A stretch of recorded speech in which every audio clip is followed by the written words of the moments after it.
Good morning, everyone. Welcome to Accuracy in America. I am your host, Don Irvine, joined by my co-host, Brian McNichol. Good morning, everybody.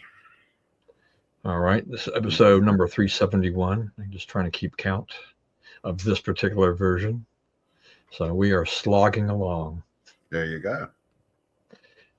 Speaking It's of not a slogging, slog. It's a lot of fun. it's been quite a ride, though. I mean, it's Yeah. like, I do remember. See, I'm trying to remember how far back we really went when we were in the old AIM office, and I mean, I know we did some stuff, what was it, like 2016, right? And probably a little bit before that, because I mean we were, Yeah. we were even talking about Theresa May and snap elections and stuff Yeah. like that. So it goes back one. There was a brief hiatus, and then I got invited to do something else before that network got banned for from sketchy things on Facebook, which you know they had an audience, that right wing news Yeah. thing, Yeah. but That's the thing I've always regretted about that. Is like as scummy as they were, man, a lot of people watched. yeah, yeah, Like yeah, thousands yeah. and thousands of people. I do get somewhat wistful about that. It's just that, yeah, they knew how to game the system or whatever, and but yeah, Facebook no more, and people were left. I mean, the internet has developed, and people are finding lots of other things to watch, and it's I don't know as many people watch stuff on say Facebook versus YouTube and things like that, and podcasts have gone you know from a lot of audio, which I still listen to, but a lot of the audio podcasts are also done in video. Mm-hmm. They've added a video component. I mean, one of my favorite podcasts is Baseball Tonight with Buster Olney, and about 2 months ago they started broadcasting on YouTube, and YouTube became their audience in the sense of that's what drives them, and everything. So instead of saying thanks for listening, they say thanks for watching. Mm-hmm. So I mean, YouTube is a monster with all of this. Yeah. It So is. so I'm not that we get a lot of views, but that's pretty much where we get most of our views in the end, except for Bob when he's being faithful out there wherever he is, from week to week. But Bob watched last week and didn't comment. I don't think. Well, But I know he yeah, watched because he knew what we had talked about. So you knew what we talked about. Okay. Well, anyway, so it is also National Vinyl Record Day. Um, Interesting. I mean, I could have chosen one of the other days, but this, you know, I'm not a middle child, so I threw that one out. But the vinyl record, I mean, I was all about vinyl records when I was a teenager and young adult. Before I owned hundreds of vinyl records. I Um, still have vinyl records. I had the 45s. I still have a few around here too. I Yeah. had the 45s. I had single on each side, 33s. My brother had like bookcases full of vinyl albums. Um, he had all kinds of stuff too. He paid $400 one time for an album that was it was the original box set of the Meher Baba albums that the Who made. They got into Meher Baba at some point, and they did this box set of albums devoted to that, and it's really good. The stuff is really, the music is really good. And then they sort of got out of that stage, and of course they have there's some remnants of it. The Bob O'Reilly, with the song everybody, Teenage Wasteland, came out of that. So and he had all these records and stuff. And like, when he died, like the people that came to the funeral and, spoke the night before or whatever, they're all like, yeah, he taught me about music, and he did it through these vinyl records. You going over to his house, he put some records on, and you listen to music. That was just the way he lived. So yeah, it brings back a lot of memories, and music was definitely better then, sounded better. That stuff pouring through. This other thing is, like, I see these, they've done a pretty good job with it, but I see these like fire sticks, and like my son has a speaker that's about the size of a fist, right? And he puts a Bluetooth through it, and he has a little speaker, you know, and they do a pretty good job in terms of the sound, but it's just like the big, heavy depth you got out of records through a big, huge cabinet speaker, you know, is just the best sound ever. Just goes through you, gets in you, stays in you. So yeah, vinyl records is a big part of my life. I know that. Yeah, I mean, I spent a fair amount of money, you know, creating a sound setup, you know, going to a high-end store to find the right equipment, speakers, turntable, you Yeah, know, receiver, yeah, you know, all kinds of tubes, tuner, all all kinds that of stuff. stuff, you know, and you know, and nowadays, you know, people we've kind of gravitated towards, you know, quick and easy because, you know, you have music is so digital now, so that's a lot of sound compression. So you're not going to get the richness and the fullness, you know. And vinyl records got, you know, they had their criticism back in the day because, you know, you kind of get the snaps and the crackles and stuff like that.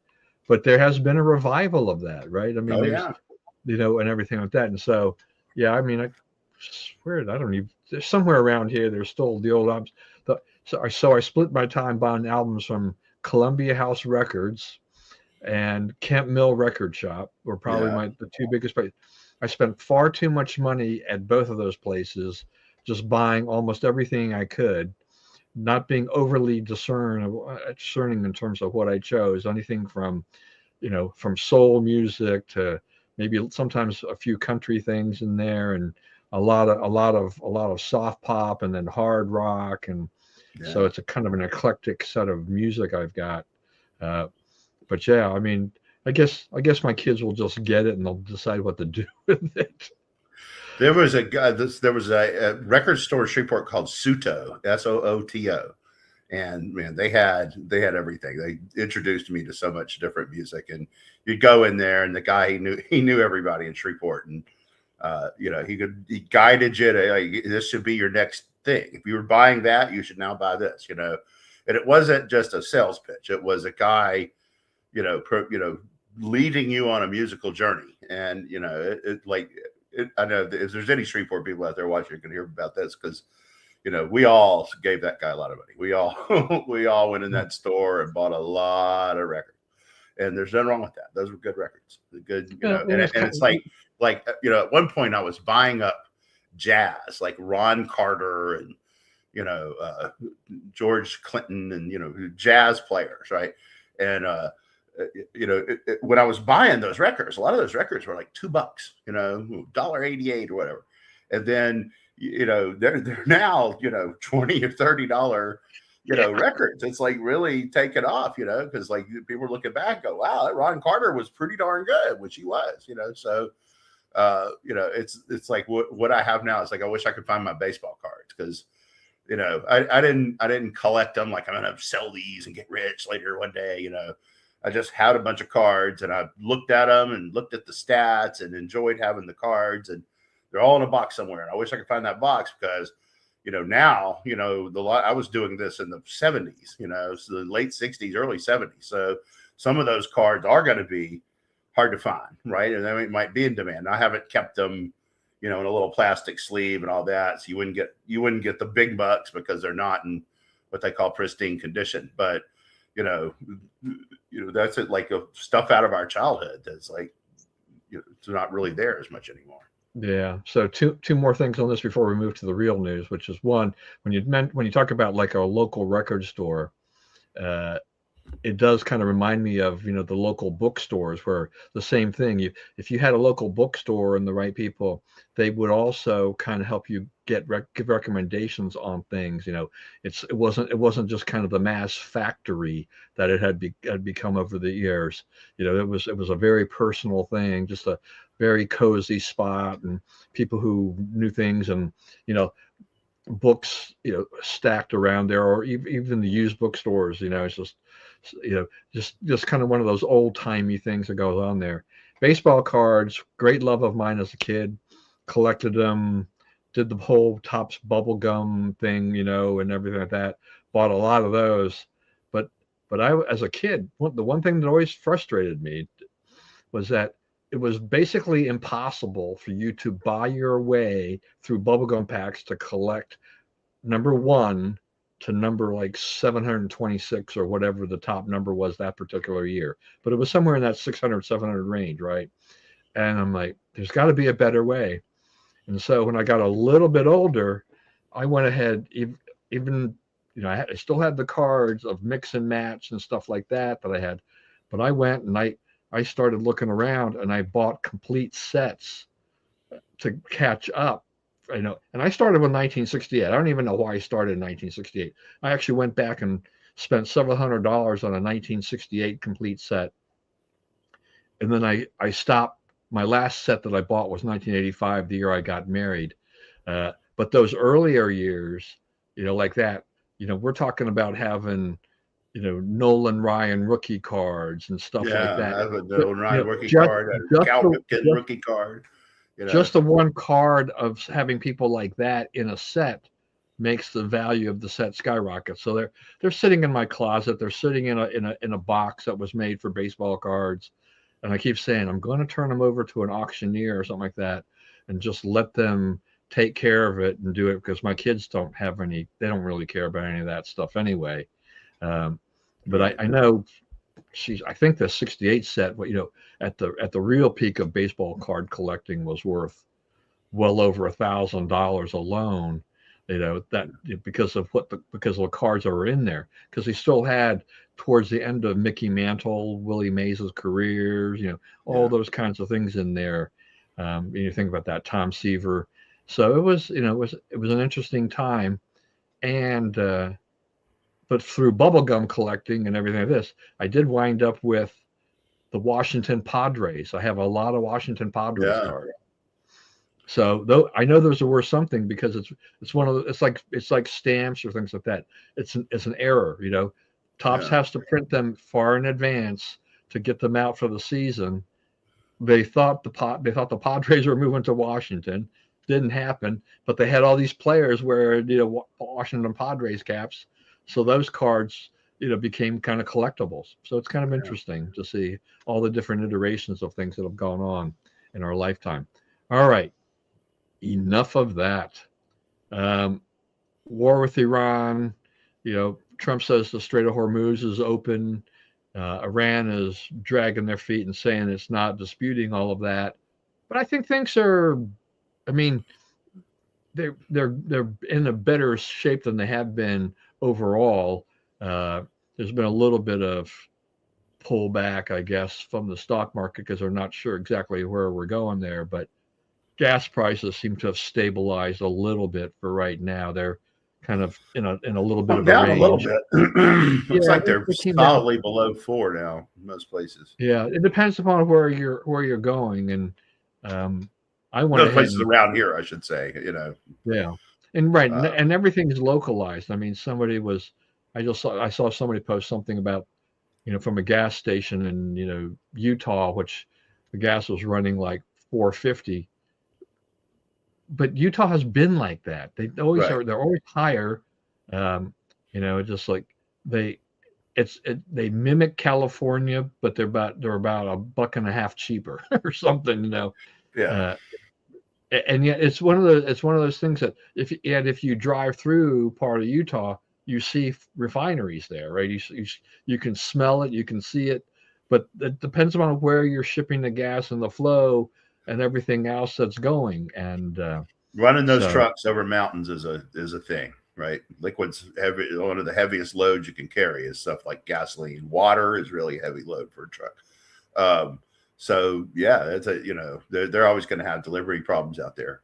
My cousin from Lake Charles told me that it was like $3.25, $3.30 a gallon there. I haven't been there, so can't verify.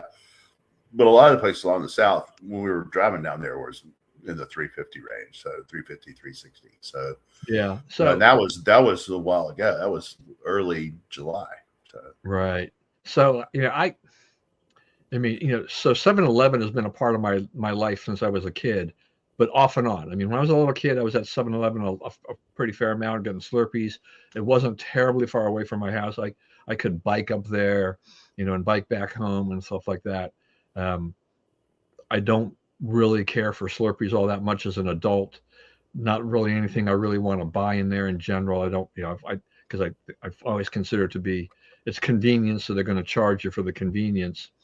But I got sucked into their rewards program under some promotion, and now you know, I my wife insists on getting top tier gas and everything like that, but sometimes I'll top off a gas tank if they're giving a deal that beats the regular gas prices around, and they're running a promotion now, that does something like that. They I think it was 50 cents a gallon off on the 7th and the 11th of the month through October. So, you join rewards for free. You've got a 7-Eleven with a gas pump. You just open up the app. You can even just pay from the app if you've got a credit card on file or Apple Pay or whatever.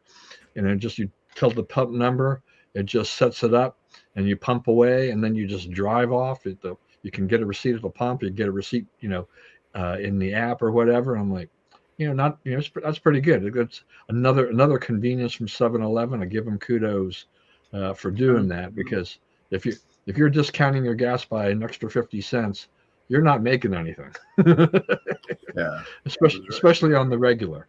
So there are ways to kind of mitigate some of these higher costs if you there's really, also really something. can. Have you seen this Freedom Fuel? Right? Right, Have we you seen talked any of those about that stations? yeah, right, which was up in Pennsylvania, and Yeah, I saw had some in Pennsylvania and Ohio, maybe. But yeah, like 15, 20, 30% less a gallon, a lot less. So yeah, that's it's I mean, these things, there are attempts out there. When we did get the CPI report out this morning, so inflation's at 2.5%, in line with expectations, down a tick from last month. So that's good news. The war in Iran is still unsettled to the extent that the prices will probably remain somewhat volatile. And some prices of goods are going up, some prices of goods are going down a little bit. Um, I mean, I can't I can't remember what the price was of one item to the next. Most of the time, I'm just, if something's on sale and I want it, I buy it. If it's not on sale, unless I really, really want it, I still skip it until then. But my wife is very sensitive. She knows the prices of beef. She actually found a slab of beef that we had bought from Amazon Fresh quite a while ago, in the freezer, and it was at $4.99 a pound, which is like, yeah, well, you can't touch that right now. Yeah, that's right. So it's just, I'm hoping that things will, get down to a little more normal sense there. But a lot depends on what we do in Iran. I've said before, when we said before, kind of need to get this thing in our rearview mirror and wrap this thing up before the midterms, before any voting really starts taking effect. Because I think on the fringes, it can affect some of the voting for people who feel pressed. I mean, I heard a report today. I think like the other thing that we're not hearing enough about here is, things in Iran are getting worse every day, right? And so I mean, they're headed toward a breaking point as well. They announced this week that they're not going to pay pensions to any of these soldiers. Right. So like people who are, they're drafting people our age, right, in their 50s and 60s and forcing them to go fight the war. And then they're not going to pay them pensions. And like, you're going to have, that's the kind of move that starts a revolt, right? It gets people saying, I'm not going to fight, or I'm not going to fight very well, and, it's just slow down soldiering for a while or whatever. So, the pressures on them, there's more, it's more than just getting all their stuff bombed to smithereens. It's also like their economy is completely collapsed. Nobody can work. Nobody can make any money. They're not getting the oil revenues that they count on. So they've been cut off. I guess you saw there was a Panamanian flagged ship that was trying to run the blockade, and they ended up having to fire some missiles at it to get it to stop. So, you're not getting through the blockade. They're not selling 1 ounce of oil, right? They are stuck. So until they can get out of that vice, it's just a matter of time till they have to cry uncle. Yeah, I mean, the government there doesn't care about the people, right? I mean, Right. right. Right. So they're I gonna, guess they killed another 20,000 or so in the last few days of yeah. I dissidents. mean, they'll let their people suffer while they Yeah. continue to throw drones and missiles and things like this. But their backs are against the wall. I mean, to me, it just seems a matter of time before something has to give here because they just can't keep doing this. I mean, they're going to run out of people. They're going to run out of resources. You run out of money to buy the weapons, even the drones. Even though drones are less expensive than standard military, munitions. You still have to have money to pay for this stuff at some point in time, and if your economy is in shambles, you've got a real problem. So Right. there are definitely issues there that Iran has got to deal with, but they're stubbornly holding on, trying to make the U.S. cry uncle. I think like this, and Trump is not going to cry uncle. So He's not going to. The Democrats keep saying, the Joe Kents of the world keep saying, it's time to cry uncle. We're not crying uncle, buddy. it's not going to happen. It's not going to happen. So we had some interesting primaries yesterday. The results, I mean, I guess it depends on what.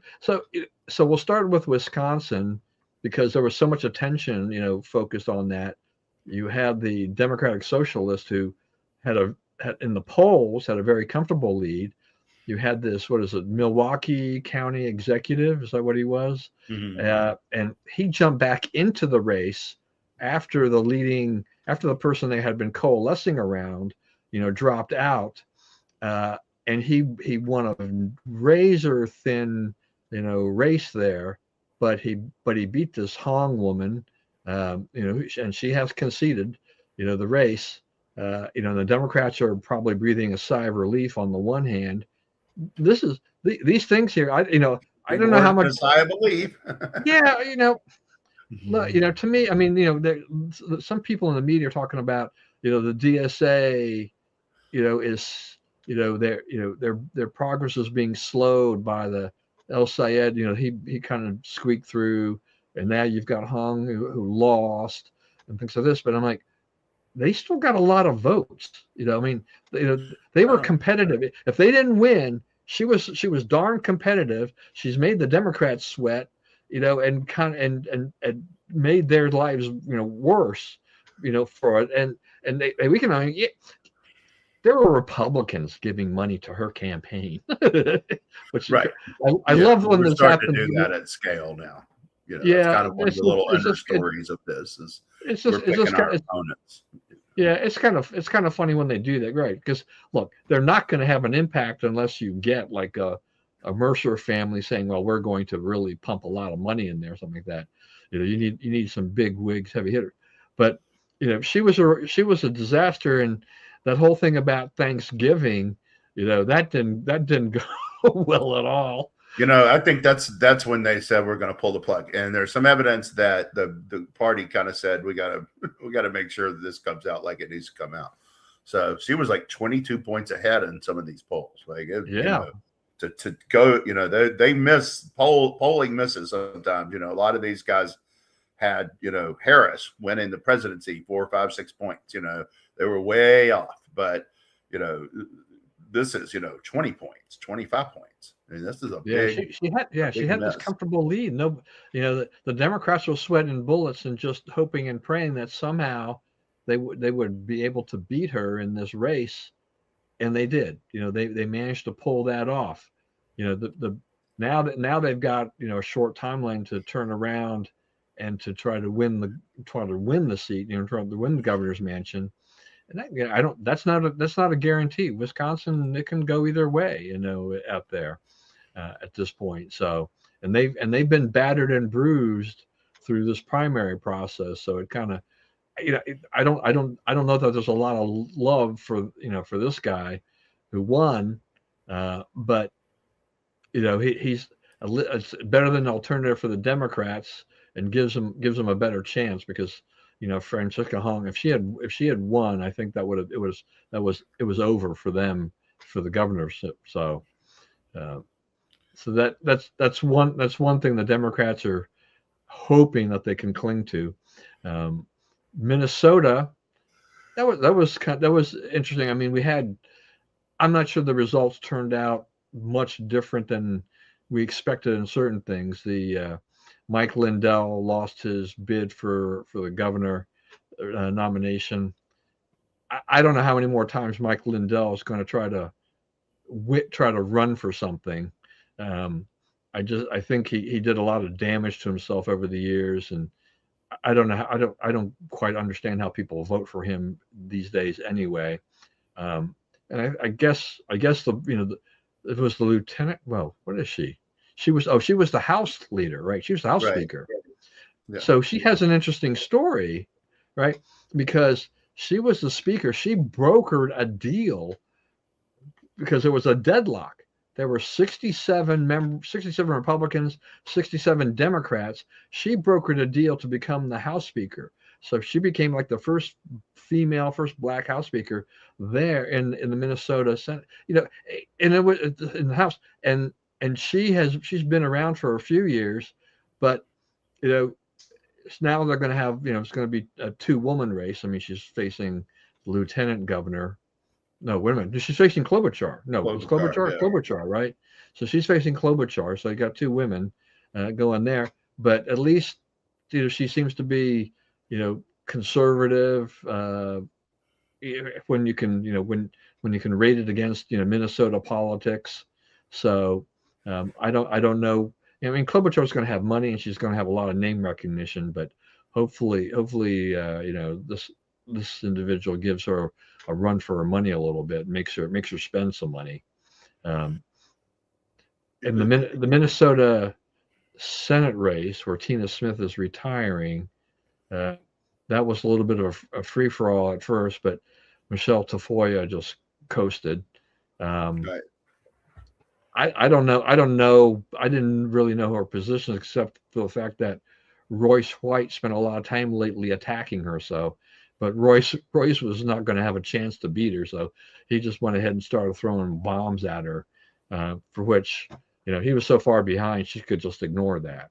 Um, so she came through. So I mean, she might have a chance. I don't know. She I might mean, have a chance. Just fractured electorate. Obviously somebody's voting for these people on the other side.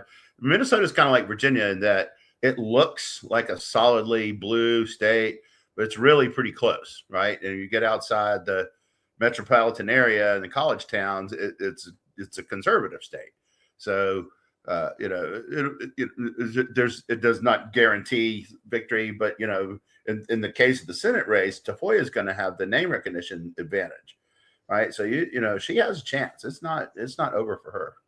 yeah, and that would be an important flip if she can do that. Yeah, the governor is not gonna, they're not gonna beat Klobuchar.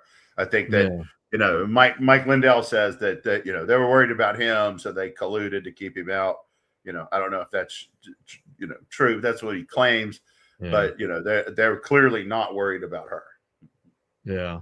Yeah, well, I don't know. I mean, like I said, I don't think Lindell was a viable candidate, in the race anyway. I mean, he can give it a shot. Go ahead. This is America. You go ahead and try. You can go ahead and run, but He won 2 counties. He finished somewhere in the low 30s. Yeah. That's not a total. It's not a train wreck from Minnesota. I mean, so yeah, it's trying to win that top spot in Minnesota is difficult. And yeah, Klobuchar, she's got plenty of name recognition, so I think she'll definitely be the next governor there.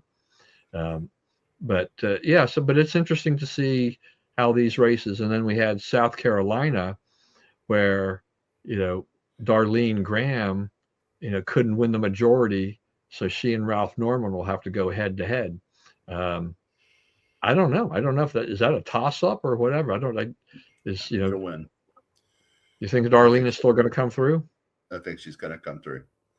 And that doesn't bother me. What will she be in the Senate? She'll be a reliable Trump vote.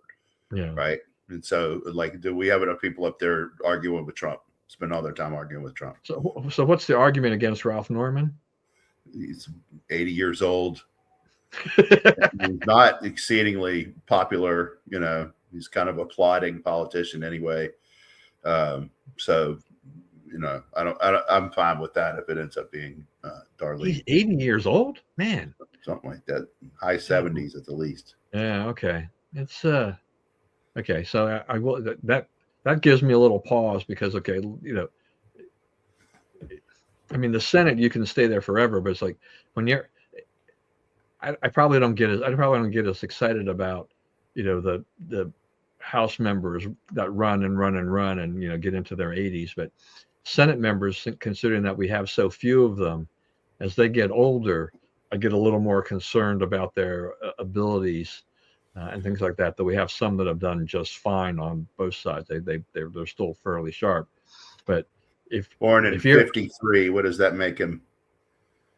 73. 73.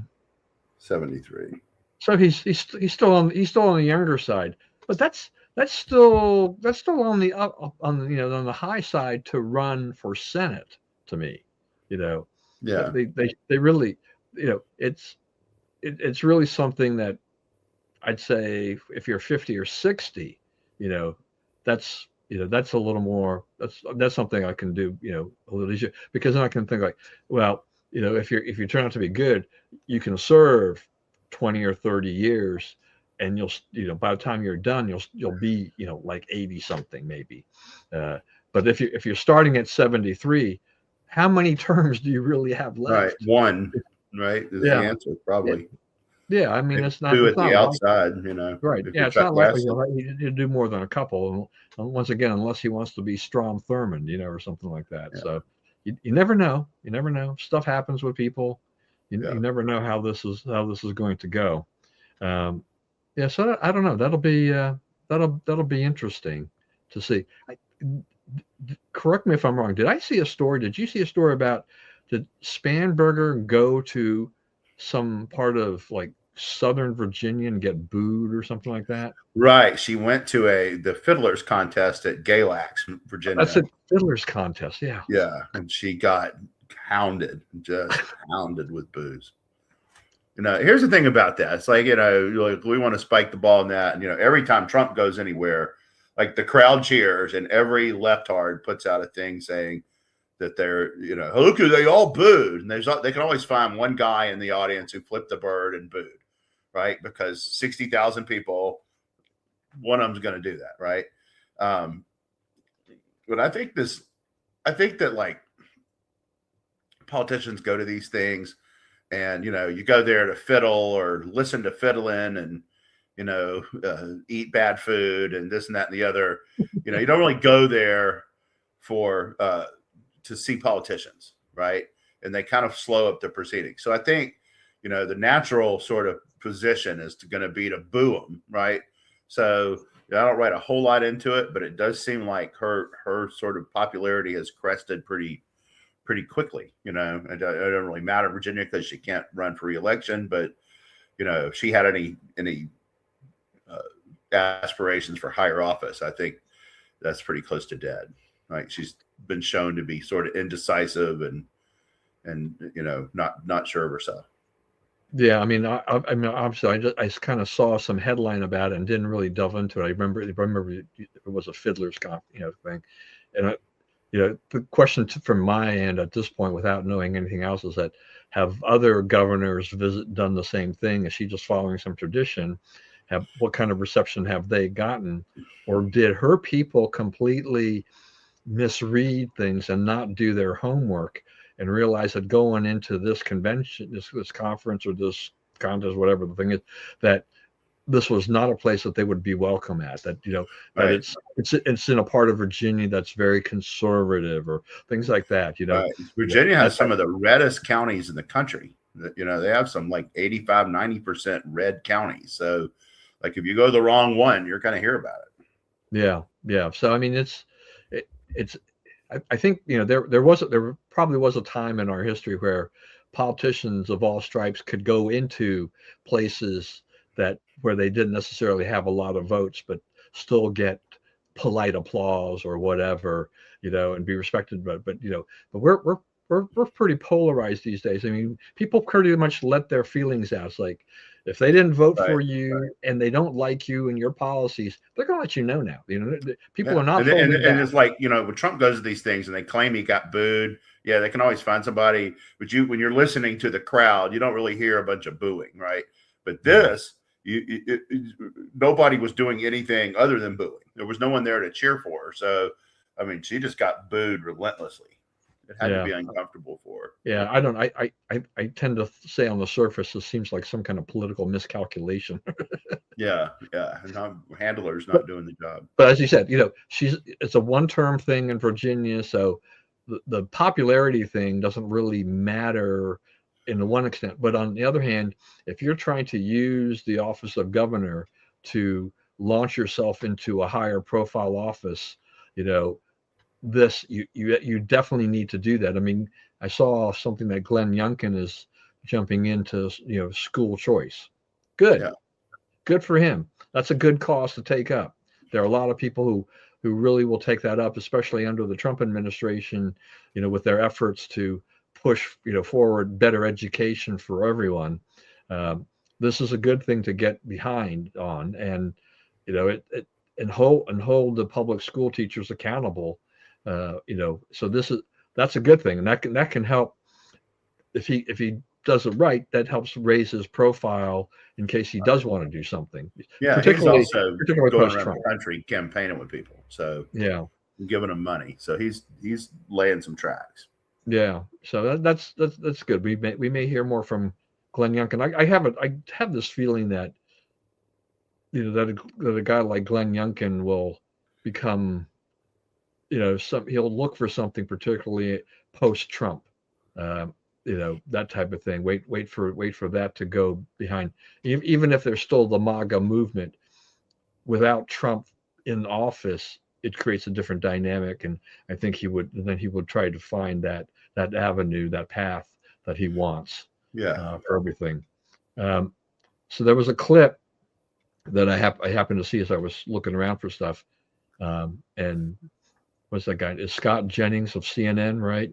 And he was on with Donna Brazile, and the clip that I saw had, she's talking about growing pains for the Democratic Party relating to the DSA, and then basically saying, well, it's kind of like the Tea Party and the MAGA movement. I mean, Jennings ripped her and just tore her up for that and everything, which is what he's really good at. But it's like, no, the DSA. You can't compare that to the Tea Party or the MAGA movement. Did those give the Republican Party growing pains? Depends upon how you look at it. The Tea Party was infused Republican Party with a lot of enthusiasm, brought a lot of people. We had some sketchy candidates, but it brought a lot of people into the movement as such. And MAGA brought a lot of people. Trump and MAGA. I mean. Yes, there were issues, but they're nowhere. There's no comparison to what the socialists are doing to the Democratic Party at all. This is completely different. So it's like, Donna, that's like you got this all wrong. Right. Yeah. So like they're talking about, their platform. Their platform is eliminate the Supreme Court, eliminate the presidency, eliminate the Senate, run the whole country through the House of Representatives, and grow the House of Representatives to 620 seats or whatever it is. Which is, I mean, I'm sure that China and Russia and all our other adversaries would be really excited about that idea, right? Because it would destroy America. And I think that's their intent, is to destroy America. I think that's pretty clear. But yeah, they, so they have all these things working against them. And the Tea Party was never that. The Tea Party was an addition to the Republican Party, right? The Tea Party was saying, hey, Republican Party, do the things you've always actually promised to do, right? Really actually lower the taxes, reduce the rates, cut immigration. Really actually do those things instead of just talking about them and getting on our butt. The regular Democrat Party, they've been for some nutty stuff, but they haven't been for cut the Senate, cut the White House, cut SCOTUS, run everything through the House of Representatives. They've never said crazy things like that until now. And now they have to pretend that is sort of adjacent to what they do and think and want, right? You have the guy El Sayed in Michigan comes out and says, the first thing I want to do is make, your boy Van Hollen the majority leader, and then Schumer comes out the next day and endorses him, right? The guy who said he should be overthrown as majority leader because they don't really have any choice. It's like, don't be the one that, you got to be the second slowest wildebeest, right? You got to, the slowest wildebeest is going to get eaten. So that's basically where they are as a party. And, and no known principles or ideals, right? It's gone way past take our money and give it to the immigrants or whatever. It's much more than that. And they are now bound to stances, to policy planks that can't sell, like, sex change for, prisoners, for, illegal alien prisoners should be able to get free sex change operations in prison. How can that be part of your pitch? And one more thing, folks, and you say that, right?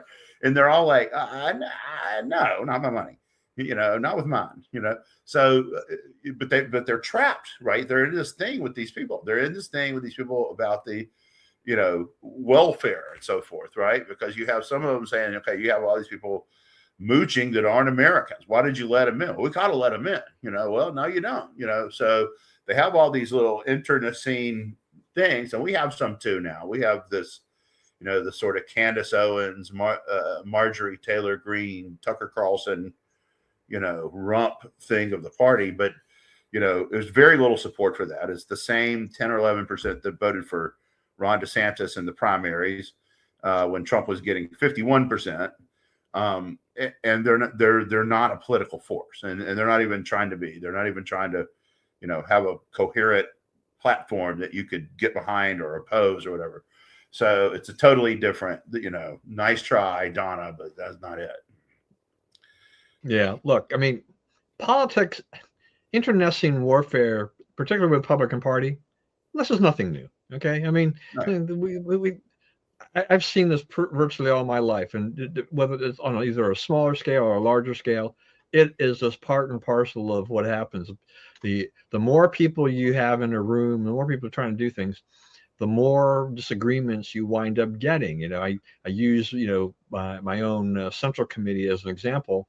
When I was on there, I spent about a dozen years there, with a 40 when it was at full strength, which was not very often. Usually we were just below full strength, but full strength meant 48 members. The chairman had the most difficult job of trying to herd those people into a position so that they could get things done. That was very, very difficult because there were factions within those 48 that made it hard for them to get certain things done. Multiply that to 217, 218, 219, whatever the number may be at any given time, 213, Republican House members. You can unify them on certain things to get a vote through, but a lot of them will do so begrudgingly, and others will just outright say no, and then you're not going to get some parts of your agenda through. And so this is to me, I've always felt that they're much less unified than the Democrats, which seem to be like a bunch of lemmings, and they're like, "You want that? Sure, fine, we'll go for that," and we'll vote for that, blindly, and they don't really care. Democrats, I mean, Republicans, I think we have this because a lot of them, they do think. You don't have to agree with all of them. You don't have to agree with the Marjorie Taylor Greenes, the Tucker Carlsons, the Candace Owens, because I certainly don't at this point.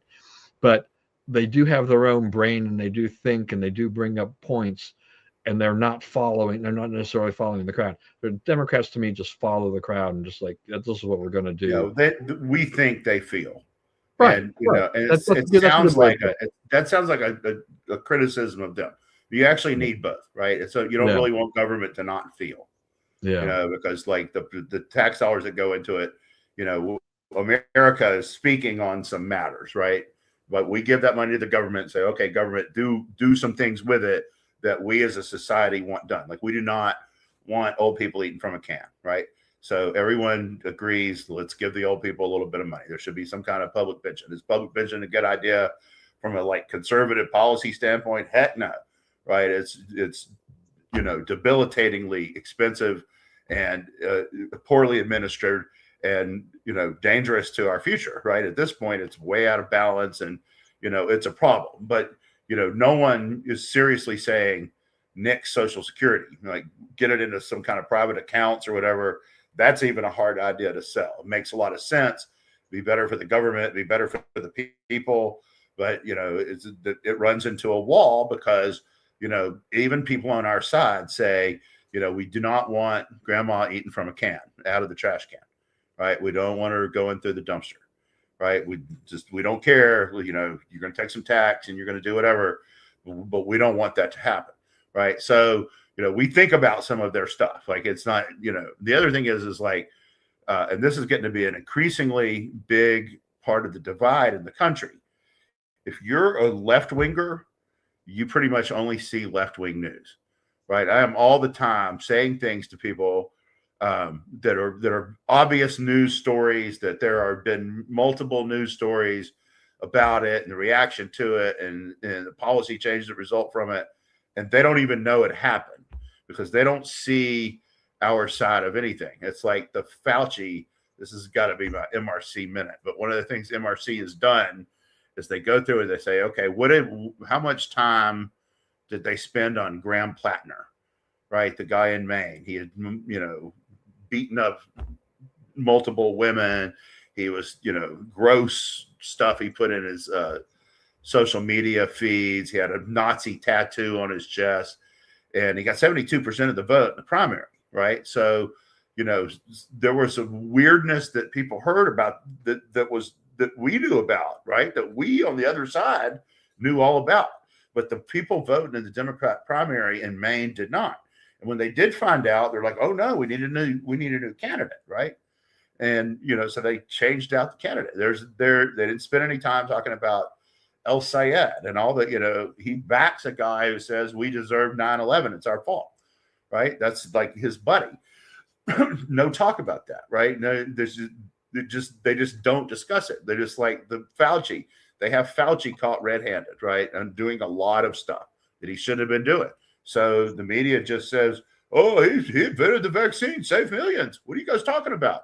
Right? Because they don't tell their people these things, right? So all the left is coming out saying, why are y'all being so mean to Fauci? It's because they do not have the information to understand why we're angry with Fauci, right? They didn't see those stories. You saw them, I saw them, but the whole left is walled off from seeing those stories, right? We see their news and our news.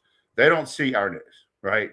Which is creating a whole different policy dichotomy in the country because, half the population is not getting half the story. Yeah.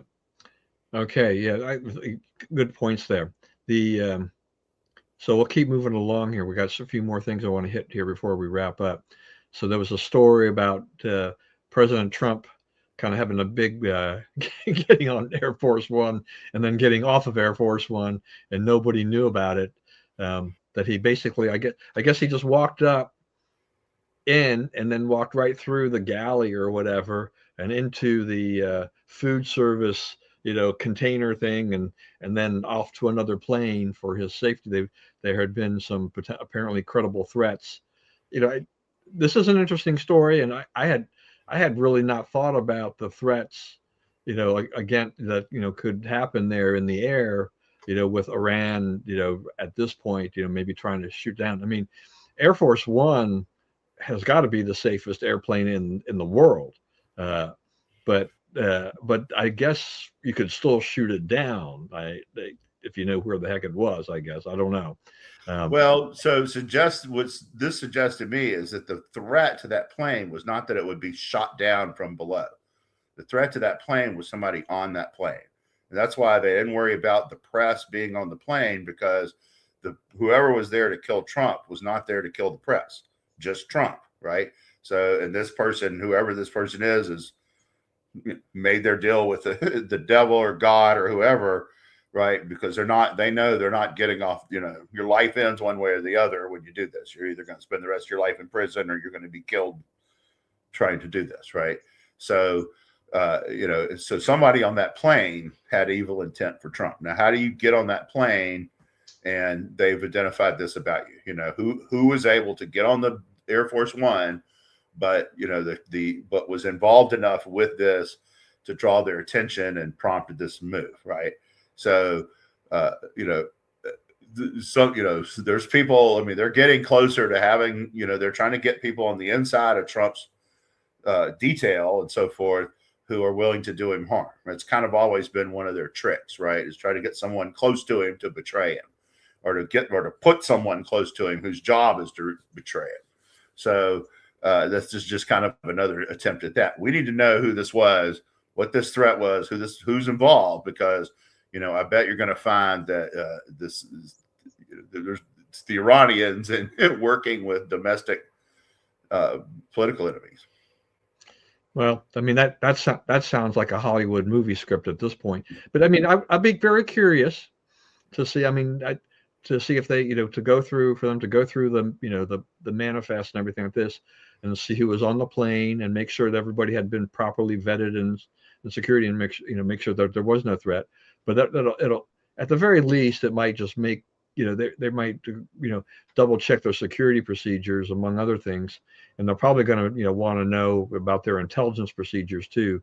That even if it was a threat that they were going to try to fire a missile at it or whatever, how were they going to know exactly how and when this plane, where it was going to be, what was the flight plan, the flight path, all these kinds of things. So there's still more yet that we need to learn about this. But Trump was like, hey, I just follow what they tell me. They tell me, yeah, that's the thing, is the left is on there. Well, he's a coward and he let all those people die. He didn't care. It's like, well, I think he, when these things start happening, I think he just does what they tell him to do. Right. Yeah. Yeah. So anyway, yeah, you follow what they tell you to do. I mean, that's why you have security detail. That's why you have all this level of, they're supposed to make sure that you stay safe. It doesn't mean that somebody can't betray you, but in general, I mean, they're supposed to keep you safe. So right, and he's the priority, not the press. Yeah.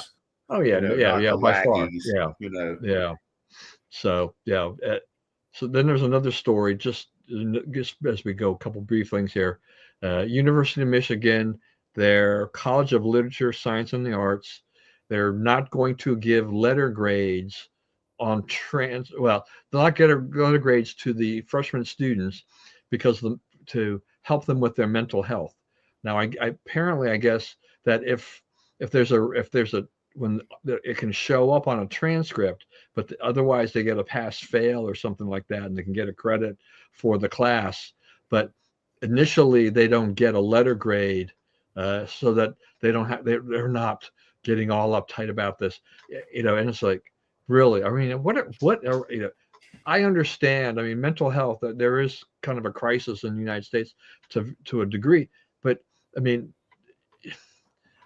I don't know. I mean, this is it. I mean, you are trying to enter the real world, please. And it's like, this is your answer, is that you're going to shield them from grades because it might hurt their mental health. And so you we don't had a even know conversation that's really about the had a case. conversation about, like, I've got two kids in that window right now, right? And so we had a conversation about what is really the point of a college education, right? What are you really doing there? Because like Marty's majoring in kinesiology. It's unlikely that Marty is really going to spend 40 years studying human movement, right? He's going to use that to do other things. That's going to be part of his skill set, but not really all of it. It's not like a doctor where you go and you learn to be a doctor. It's not a full preparation for a career, but it is a credible one. It gives you a scientific background where you can go into multiple other jobs. Okay, so what are we doing here?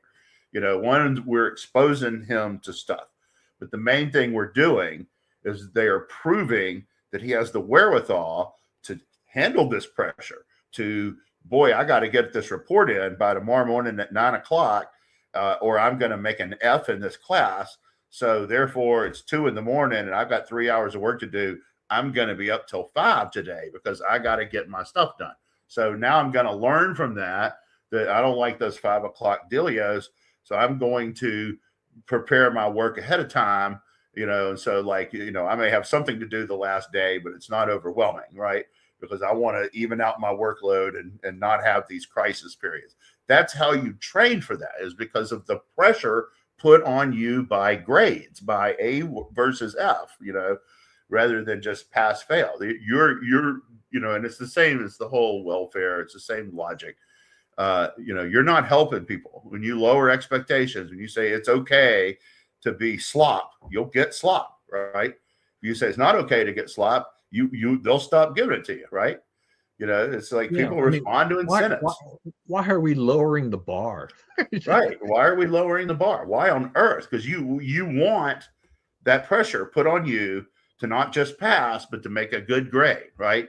You want them to face that pressure and learn how to deal with it, right? Or learn that they can't deal with it and go somewhere else and quit wasting their parents' money and getting student loans they can't pay off when they're not capable or really willing to do college work. Well, the other thing too about it is this is the College of Literature, Science, and Arts. Okay, I don't know how much pressure there is in that school, but this is not finance. This is not science. This is not where they're. I mean, not high level science. I don't know what kind of science. Maybe it is, if it's chemistry or physics or something like that, I can understand a little bit of that. But I mean, like finance. The thing that pops into my head is just like you want to go work on Wall Street. That is a high pressure cooker situation. Go into trading desks and things like this. You can't tell your boss when you have to get hired and you fail to meet this deadline. It's like, I need a mental health day, please. I can't. And so, can I get the report in like a couple days later? They're like, no. Yeah. It's like you're fired. You can't do that. And he's like, we're on. We work on a very tight, timeline, deadline. Stuff happens like this, and you cannot waste a second, and you can't tell me I need a mental health day, or I'm sorry, in college though, they just gave me a pass fail. I mean, don't we have something like that here at the company? Yeah, come on. No, we don't. By the way, we don't. Maybe you thought we did, but you're going to get a rude awakening. All right, a couple more. Another thing here, Mamdani. So he's been riding fairly high. They've been doing some short-term things, fixing potholes and stuff like that, taking some low-hanging fruit and stuff like that. And but he's run into a little bit of a problem with this pied-à-terre tax on all these homes because they rolled this out and they released all the potential homes that they're going to tax, and they have found that. It was rife with errors. There are people there who are, lifelong New Yorkers. Even a Mamdani supporter is in this list. Yeah. So they've had the court halted it and they appealed. So I guess it's just kind of sitting there right now. And so as a result, his popularity has been ticking down a little bit on this. And he's, the free buses has got the whole. Mass transit union or whatever, they're all upset about this. And because it's like, look, you're going to put free buses out there. This makes no sense. So, there's some things that Mamdani will do that'll probably work in New York and he can get through there. But even his city council apparently is mad at him because he's nominating people for positions and not letting them know in advance, which the protocol in the past have been, let us know. Yeah. We want to like to vet them a little bit before the nomination goes public. Instead, Mamdani is just basically saying, I'm nominating XYZ. And these people are being caught flat-footed. So that's colossally unprofessional. Oh, right? Everyone should know when you're going to appoint and who they are. And like, you do that first, right? You say, would you like this job? Well, yeah, I would. What's involved? And you tell them what's involved. And it's like, okay, tell us everything about you so we don't get embarrassed. Okay. And then we went through all your stuff. On March 5th, we will make the announcement, that you are nominated for whatever it is. So everybody's on, we're all reading from the same script on that. The idea that like people didn't know till he said it's ludicrous. They might not have any idea. They may not want to work for the city. Yeah, right. I mean, there's a whole lot of things that go on with that. All right. So as we hit the last couple of things here, rest in peace to Ben Cooter Jones.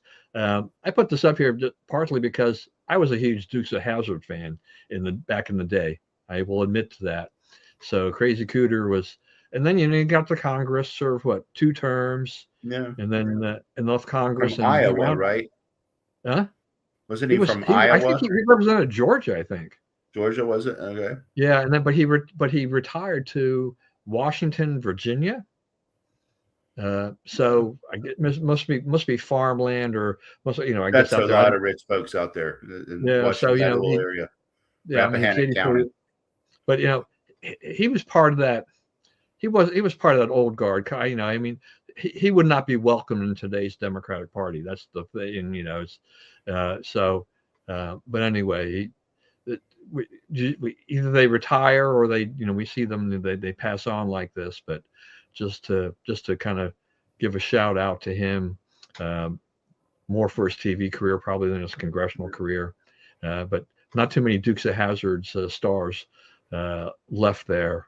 I think we still got the main stars there, but all the supporting cast now, I think, is slowly but surely dying off. Um, I do want to say an update on Joe Biden's health, mainly because it does hit closer to home for me, since I have prostate cancer as well. President Biden has his is in stage 4, and I didn't hit.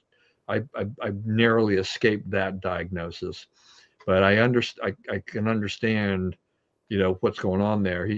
As his son is saying, that he's got because it's metastatic, and mine is metastatic, and his is spread to the bones. He's in a lot of pain. I don't know how much longer Joe's going to be able to hang on, because prostate cancer, even though it is a slow moving cancer, once it spreads outside the capsule, as they called it, and it gets into your bones, but it gets painful. There are at stage 4, there are limited treatments. I mean, and Joe's older, but I think I don't think we're going to see a lot of Joe. Going forward. I mean, I think he's going to find it harder and harder, if not near impossible, to get out in public and do anything. It's I just going think to be that's right. it's going to be just way too painful. So for all the criticism I would have heaped on Joe Biden in his time as president, I do wish him well as can be in this journey, because this is not going to be easy at all. Yeah, my mom had cancer that spread to her bones, and it killed her. And Yeah. like the last 2 years of her life, I would not wish on my worst enemy. Yeah, no, I think when cancer spreads to the bones, I mean, mine hit the spine. It's been, they hit it with radiation. They're fairly confident it's fine now. But I learned the other day, I'm like, I was reading something just about something else, and it just kind of popped up in there, and I'm like, so you're telling me now cholesterol can carry cancer cells to other parts of the body? Oh, okay. Well, that's not great, because there's good cholesterol and bad cholesterol. I mean, you can't just shut off all cholesterol. You need it. I'm A like, little skeptical of that claim anyway. well, no, I mean, look, I mean, well, my thing was, to me, it was plausible, because it's like, and there are people I know, that have had the prostate cancer, the gallbladder cancer, and then the next thing they know, things are going well, and then they go and they get scanned, and there's nodules and cancer in their lung, or it's gone to their brain. Well, where did that come from? I mean, I think part of the problem is that once you have a cancer cell in your body, trying to keep the cancer cells, either to kill them completely or to keep them localized, is hard. Well, I will say this about that. So in the last year or two, they discovered, you have the vascular system, carrying blood throughout the body, and you have the immune system giving signals throughout the body, right? But there's appears to also be a third system that like works at the level of synapses, and so the nerve, it's basically the nerves themselves talking to each other, and they're just learning about that and how all it works. And I'm wondering if a lot of these things that have been attributed to cholesterol and whatnot are part of that. They're actually going on that third, pardon the pun, third rail. Yeah, I mean, you and I aren't doctors and things like Right. this, but modern medicine is amazing and what it continues to reveal and discover. So that I mean, the medication I'm on, the treatment I'm on, probably was virtually non-existent 20 or 30 years ago. So it's prolonging my life at this point and saving a lot of lives at this point. But uh, but everybody's body responds differently to every treatment and every medication. The doctors do their best, I think, to try to find the one that will say this should work for you. But if they see something on your tests and scans, then they'll alter course and everything like that. So anyway, and then finally, so Enos Freedom Cantor and Royce White. I don't know why Royce White got into this. I'm calling it, they declared for the LGBTQIABA draft because that's what that league is. There's a lot of people in there. I mean, it's royal. Hey, you know what? Royal. They deserve it. They have it coming. They didn't put it in the rules. They don't want to say, we're actual women only because they believe that would offend their crowd. Well, if that offends your crowd, then you can deal with Enos Kantner. You can guard him in the post, right? And it's like these people are like, well, it won't make that much difference. Yeah, it will. They'll dominate the league. And God help you if those guys end up on the same team. Yeah. They cut 20% of the women on their team and add 2 dudes in there and then stomp everybody. Like, what's the story going to be then? I actually think, sadly, that, I started thinking about this yesterday. I'm like, the WNBA is much closer to extinction than anyone realizes, right? They may not go extinct, but right now, a viable option is for the NBA to pull the plug, right? Because right now, it's all bad publicity for the NBA. All they hear is, you're sinking $40 million into all this hatred and these fights and clotheslining players, and the refs don't call fouls, right? I think, the first thing is, like, get you some refs, right? You have bad refs, replace them, right? And replace them with people who will call the game, who don't care about, racial politics and all that. You have 2 or 3 refs in there. They're absolutely racist. If a black person does it, they don't call it. If a white person does it, they call it. Right. And it's been proven. You can go watch the videos on, just type that into your search and YouTube will serve up numerous examples of this. Right. The woman called she let Clark get clothesline the other day and didn't call it, said no contact. And then the next time down the floor, Clark avoids fouling somebody, accidentally bumps into her a little. Then she lets her walk away like 3 or 4 steps. And then it's also, wow, I could call a technical on her. Technical. So it was the 8th technical. If you get 8 technicals, you have to miss a game. So the league rescinded the technical. They told her that one didn't really count, so you don't have to miss a game. So if the league is stepping in, the rules aren't rules, and the league has to step in and fix it for the refs. You got to get refs you can depend on, right? They clearly do not depend on or trust the people they have doing it now, and they shouldn't because they're terrible. Yeah, I mean they have to protect these stars. I mean, Caitlin Clark, she's got a target on her. I mean, they go after her. I mean, yeah, and now Cunningham. I mean, that clotheslining the other day. I mean, that was horrible. I mean, and it's not the first time. It's not the first time that that player has done that. I mean, it's like, right. You've got to do something about this thuggery here. Yeah, and Clark is like, I've never spoken a word to that girl. She has nothing personal against me. Yeah. So, I mean, it's like, you got to stop this or, you people aren't going to want to play in your league. It's dangerous. Yep. Yeah. All right. So we count your previous comments as your MRC minute and we'll wrap it up. Yep. All right, everyone. Thank you today for joining us again. Please, as always, stay safe and stay well. Remember, we live in the greatest country in the world. Do not let anyone tell you otherwise. And as always, God bless America. And we will see you again next week.